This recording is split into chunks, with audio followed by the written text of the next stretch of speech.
Temperature of atmosphere में आज हम बात करेंगे processes of heating of atmosphere, यानी कि उन प्रोसेसेस के बारे में पढ़ेंगे जिसकी वजह से हमारा एटमॉस्फेयर हीट होता है, जो मेनली रेडिएशन की वजह से है, कंडक्शन की वजह से है एंड कन्वेक्शन की वजह से है। रेडिएशन की बात करें तो अगर हम कहीं पे फायर लगाएं, आग लगाएं लकड़ी से, तो यहाँ जो फ्लेम है, फ्लेम से जो हीट एनर्जी है, यह थ्रू रेडिएशन हमारे हाथों तक पहुँचता है। एयर के मॉलिक्यूल इतने अमाउंट ऑफ एनर्जी को ट्रांसफ़र नहीं कर पाएंगे जितना डायरेक्ट रेडिएशन से हमारे हाथों तक पहुंच पाता है। तो इसमें कोई भी जो मटेरियल मीडियम है, जैसे यहाँ पे गैसेस हैं, इसकी हीटिंग नहीं होती है। बिना इसकी हीटिंग के ही हमारे पास इससे हीट एनर्जी ट्रांसफ़र होता है। इसका एग्जाम्पल है जैसे सन से जो सोलर एनर्जी अर्थ के सरफेस पे पहुँचता है, यह थ्रू रेडिएशन पहुँचता है। कंडक्शन की बात करें तो अगर आप किसी आयरन को एक कैंडल के फ्लेम के ऊपर रखेंगे तो आप देखेंगे कि धीरे धीरे यह कैंडल गर्म होता हुआ आपके हाथ तक पहुंच जाएगा। होता ये है कि यहाँ पर जो पार्टिकल होते हैं, मॉलिक्यूल होते हैं जो किसी भी सब्सटेंस में, मटेरियल मीडियम में, ये जब एक हीटेड होता है तो ये हीट को आगे पार्टिकल बाय पार्टिकल ट्रांसफ़र करता है, जिसकी वजह से हीट एक लास्ट तक पहुंच जाता है। यह प्रोसेस एक स्लो प्रोसेस है। इसमें मीडियम ऑफ मटेरियल जो है वो हीटेड हो जाते हैं एंड वही आपके हीट ट्रांसफ़र करते हैं। नेक्स्ट बात करते हैं कन्वेक्शन का।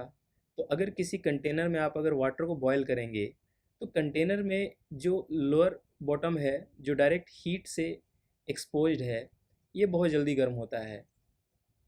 तो यहाँ का टेम्परेचर ज़्यादा होगा विथ रिस्पेक्ट टू जो साइड वॉल हैं, इसका टेम्परेचर कम होगा। तो जो टेम्परेचर ज़्यादा है, यहाँ पे वाटर के मॉलिक्यूल जल्दी से यहाँ पे हीटेड अप होते हैं। हीटेड अप होने की वजह से मॉलिक्यूल एक्सपैंड करते हैं। ज़्यादा एनर्जी होने की वजह से सब एक दूसरे से दूर भागने की कोशिश करते हैं। एक्सपेंसन होने की वजह से वॉल्यूम इनका इंक्रीज़ करता है और डेंसिटी इनका डिक्रीज़ करता है। जब डेंसिटी डिक्रीज़ करेगा, ये हल्का हो जाएंगे तो ये ऊपर जाने की कोशिश करेंगे, और जो ठंडा मॉलिक्यूल है, जो ज़्यादा डेंसर है, वो इसे रिप्लेस करने की कोशिश करता है। तो होता ये है कि वाटर, हॉट वाटर ऊपर जाता है एंड कोल्डर वाटर इसे ऊपर से नीचे की तरफ रिप्लेस करते हैं, और एक कन्वेक्शन करंट यहाँ पर सेट हो जाता है। तो कन्वेक्शन मेनली वर्टिकल मूवमेंट से ही रिलेटेड है। अगर आप एटमॉस्फेयर की बात करेंगे तो एटमॉस्फेयर में भी क्या होता है कि अर्थ के सरफेस से रिलेटेड जो मॉलिक्यूल होते हैं एयर के, यह बहुत जल्दी हीटेड हो जाते हैं ड्यू टू लैंड के हीटिंग की वजह से। और यह pocket of air due to lower density, क्योंकि हीटिंग के बाद एक्सपेंशन होता है इसका भी, एंड लोअर डेंसिटी की वजह से ये ऊपर जाता है। तो ऊपर या आसपास के जो भी इसके पास डेंसर एयर हैं वो इसे रिप्लेस करते हैं, और इस तरह से यहाँ भी एक कन्वेक्शन करंट सेट हो जाता है। अगर यही कन्वेक्शन करंट की बात करते हैं, अगर ये हॉरिजॉन्टल मूवमेंट में है तो इसे हम एडवेक्शन कहते हैं। हॉरिजॉन्टल मूवमेंट का बेस्ट एग्जांपल लू हो गया। जैसे आप देखते हैं गर्मी के मौसम में धूल भरी आंधियाँ चलती हैं, ये हॉरिजॉन्टली ही ये डस्ट जो है यह ट्रेवल करता है। अगर हम कंडक्शन, रेडिएशन एंड कन्वेक्शन को एक साथ देखें तो एक फ्लेम पे जब आप पानी गर्म करने के लिए कंटेनर चढ़ाते हैं तो इस फ्लेम से जो एनर्जी रेडिएट हो रहा है, यह रेडिएशन कहलाता है। इसकी वजह से जो कंटेनर हीटेड हुआ, एंड हीटेड होने की वजह से यह कंटेनर इसके हैंडल तक गर्म हो जाता है, तो ये due to heat transfer through material medium होता है, तो ये कंडक्शन हो गया।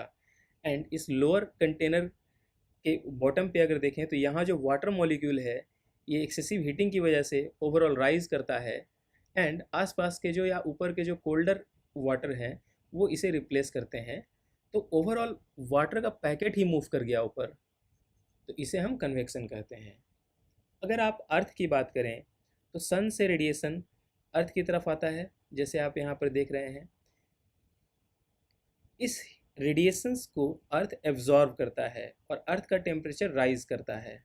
सरफेस का टेम्परेचर राइज करता है due to conduction only.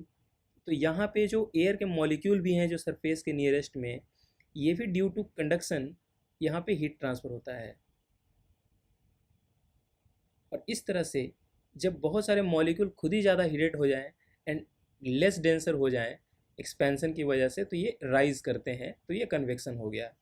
Heating and cooling of atmosphere की बात करें तो बेसिकली इसमें जो प्रोसेस इन्वॉल्व हैं वह है partial absorption of solar radiation by atmosphere, terrestrial radiation, conduction, convection and advection, latent heat of condensation, expansion and compression of air. One by one देखते हैं। Partial absorption of solar radiation by atmosphere, कहने का मतलब ये हुआ कि जो sunlight है ये जब अर्थ के एटमॉस्फेयर में इंटर करता है तो यहाँ पर जो क्लाउड्स हैं, जो वाटर वेपर हैं, जो कार्बन डाइऑक्साइड है, ये सब इसके हीट को एब्जॉर्ब कर लेते हैं। ऑन एन एवरेज देखा गया है तो 10 to 15% ऑफ सोलर रेडिएशन, या ये कह सकते हैं कि एटमॉस्फेयर का हीटिंग जो है वो 10 to 15% ये डायरेक्ट सोलर रेडिएशन को एब्जॉर्ब करने की वजह से है। लेकिन बाकी का अमाउंट कहाँ से आया? तो हम ये देखते हैं कि जब अर्थ के सरफेस पे शॉर्ट वेव रेडिएशन आता है या लॉन्ग वेव रेडिएशन आता है तो अर्थ इसे एब्जॉर्ब कर लेती है। एब्जॉर्ब करने के बाद अर्थ का टेम्परेचर राइज करता है, एंड बहुत ज़्यादा राइज होने के बाद ये लॉन्ग वेव रेडिएशंस को ही इमिट करती है। और जब ये लॉन्ग वेव रेडिएशंस को इमिट करती है तो होता ये है कि अब फिर से एटमॉस्फेयर में क्लाउड्स हैं, कार्बन डाइऑक्साइड है, वाटर वेपर है। तो ये जो वाटर वेपर है ये सब इस रेडिएशंस को एब्जॉर्ब करते हैं जो लॉन्ग वेव रेडिएशंस अर्थ के सरफेस से इमिट हुआ है। एंड नियरली 85% ऑफ जो एटमॉस्फेयर का हीटिंग होता है ये इसी लॉन्ग वेव रेडिएशंस को एब्जॉर्ब करने की वजह से ही होता है। तो हम ये कह सकते हैं कि आपका जो एटमॉस्फेयर है वो एटमॉस्फेयर रिसीव करता है मेजर पार्ट ऑफ इस energy supply from earth and not directly from the sun. And ये भी कह सकते हैं कि एयर जो है वो हीटेड फ्रॉम बॉटम होता है, क्योंकि सरफेस जब सबसे ज़्यादा हीटेड है तो सबसे ज़्यादा एयर की टेम्परेचर यहाँ होगी। हो सकता है यहाँ 30 डिग्री हो, जैसे जैसे आप ऊपर जाएंगे 20 डिग्री, 10 डिग्री। इवन ऐसा होता है कि अगर आप ट्रोपोस्फेयर के टॉप तक जाएँ तो यहाँ पे 60 डिग्री माइनस में टेम्परेचर मिलता है आपको। टेरेस्ट्रियल रेडिएशन की ही बात करें तो देखें, अगर अर्थ का सरफेस अगर रेडिएशन भेज रहा है अपर स्काई में, एंड सपोज दैट कि आपका स्काई क्लाउडी है, क्लाउड से भरा हुआ है, तो ये क्लाउड्स इस रेडिएशंस को, जो लॉन्ग वेव रेडिएशन है, इसे वापस अर्थ के सरफेस पे रिफ्लेक्ट बैक कर देते हैं। और इसकी वजह से क्या होता है कि जो हीट स्केप होना चाहिए था आउटर स्पेस में वो नहीं होता और एटमॉस्फेयर में ही रह जाता है, एंड जिसकी वजह से टेम्परेचर रिलेटिवली हायर होता है because of absorption of this long wave terrestrial radiation by cloud. ये रेडिएशंस एब्जॉर्ब होते रहते हैं, वापस से रिफ्लेक्ट हुआ सरफेस पे, सरफेस ने फिर से रेडिएट किया एंड ये फिर से क्लाउड इसे एब्जॉर्ब किया। ये प्रोसेस चलता रहता है। इसके अपोजिट अगर आप डेजर्ट एरिया में देखें तो डेजर्ट एरिया में क्लाउड का फॉर्मेशन नहीं होता है। तो यहाँ पे क्या होता है कि जो रेडिएशन है वो सीधे स्पेस में चला जाता है। तो जितना ज़्यादा रेडिएशन आउट होगा उतना ही इसके सरफेस की कूलिंग होते जाती है। तो अगर क्लियर स्काई हो और लेस मॉइस्चर हो, मॉइस्चर मीन्स वाटर वेपर जो कि एब्जॉर्ब कर लेता है इन रेडिएशंस को, तो ये हो तो इसमें नाइट जो है आपका कूलर होगा बिकॉज हीट जो रेडिएशंस का है वो बाहर चला गया है, कहीं भी एटमॉस्फेयर में रुक नहीं रहा है। कंडक्शन की बात करें तो यह लिस्ट इम्पोर्टेंट है हमारे एटमॉस्फेयर के लिए, since air is a bad conductor of heat. Air के मॉलिक्यूल बहुत ही दूर दूर होते हैं, इसलिए ये इजीली हीट को ट्रांसफ़र नहीं कर पाते हैं। अगर आप डे टाइम की बात करें तो डे टाइम में क्या होता है कि due to availability of sun, radiations बहुत ज़्यादा अर्थ के सरफेस पे आते हैं एंड इसे एब्जॉर्ब करता है, and due to this absorption temperature of earth surface increase कर जाता है। तो सरफेस से जो कांटेक्ट में एयर के मॉलिक्यूल हैं जो इमीडिएट टचिंग में है अर्थ सरफेस से, इस एयर का भी टेम्परेचर राइज कर जाता है। इस समय जो अर्थ सरफेस टेरेस्ट्रियल रेडिएशन, जो अर्थ के सरफेस से रेडिएशन आउटसाइड है, उसके कंपैरिजन में जो अर्थ सरफेस पे रेडिएशन आ रहा है ये ज़्यादा होता है, जिसकी वजह से अर्थ के सरफेस का टेम्परेचर बढ़ते रहता है। ड्यूरिंग द नाइट टाइम अगर देखें तो यहाँ पे सन नहीं है। सन नहीं होने की वजह से जो स्टार्स हैं इससे बहुत ही माइन्यूट अमाउंट में रेडिएशंस अर्थ के सरफेस पे आता है, लेकिन जो दिन भर हीट एब्जॉर्ब हुआ है अर्थ के सरफेस पे, यह heat during the night time earth का सरफेस ज़्यादा अमाउंट में रेडिएट करता है। सिंस एटमॉस्फेयर में सन की अवेलेबिलिटी नहीं है, इसलिए यहाँ पर कूलर एटमॉस्फेयर है। इसके रिस्पेक्ट में लैंड का टेम्परेचर फ़िलहाल बहुत हाई है during the day time absorption of radiations. तो इसलिए जब ये रेडिएशंस अर्थ का सरफेस से बाहर की तरफ जाता है तो सरफेस की टेम्परेचर भी डिक्रीज़ करती है, एंड जो सरफेस पे एयर मॉलिक्यूल भी हैं इनका भी टेम्परेचर इमीडिएटली डिक्रीज़ कर जाता है। तो surface during the night time heat को बहुत ही रैपिडली लॉस करती है, एंड जिसकी वजह से ये सरफेस कूल हो जाता है। नेक्स्ट, कॉन्वेक्शन एंड एडवेक्शन की बात करें तो एटमॉस्फेयर एक गैसियस मीडियम है, इसलिए कॉन्वेक्शन एक मोस्ट इफेक्टिव मैकेनिज्म होता है हीट ट्रांसफ़र का। यहाँ जो लोअर लेयर ऑफ सरफेस है, जो अर्थ के सरफेस है, यहाँ पर जो कंडक्शन के थ्रू हीट ट्रांसफ़र हुआ है गैसेस मॉलिक्यूल को, इनकी वजह से इनका एक्सपेंसन होता है। एक्सपेंसन की वजह से डेंसिटी कम होता है, एंड पूरा ये गैस के पॉकेट ही ऊपर राइज कर जाते हैं। इस तरह से हीट ट्रांसफ़र एटमॉस्फेयर में from the earth surface to upper layer of atmosphere होता है। इसलिए हम कह सकते हैं कि एटमॉस्फेयर की जो हीटिंग है वह फ्रॉम बॉटम होती है। तो इसलिए जो सबसे लोएस्ट लेयर ऑफ एटमॉस्फेयर है, यहाँ पर टेम्परेचर हाई होगा, और अगर आप जैसे जैसे ऊपर जाना चाहेंगे, हाइट पे जाएंगे, तो टेम्परेचर क्या होगा, डिक्रीज़ करता जाएगा। नेक्स्ट बात करते हैं लेटेंट हीट ऑफ कंडेंसेशन की।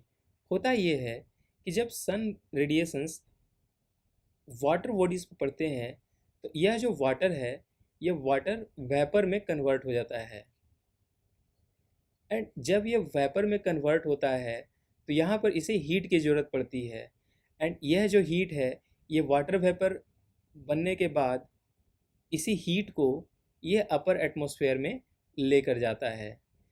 तो वाटर से जो वेपर बना, यहाँ पर जो हीट एब्जॉर्ब हुआ, इसे हम लेटेंट हीट ऑफ वेपराइजेशन कहते हैं।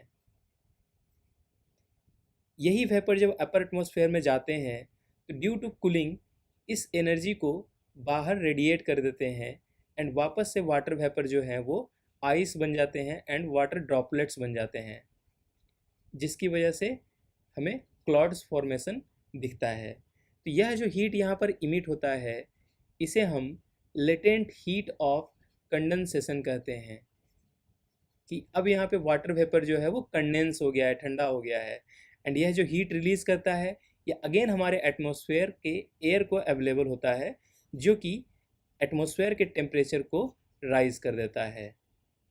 नेक्स्ट हम देखते हैं expansion and compression of air को।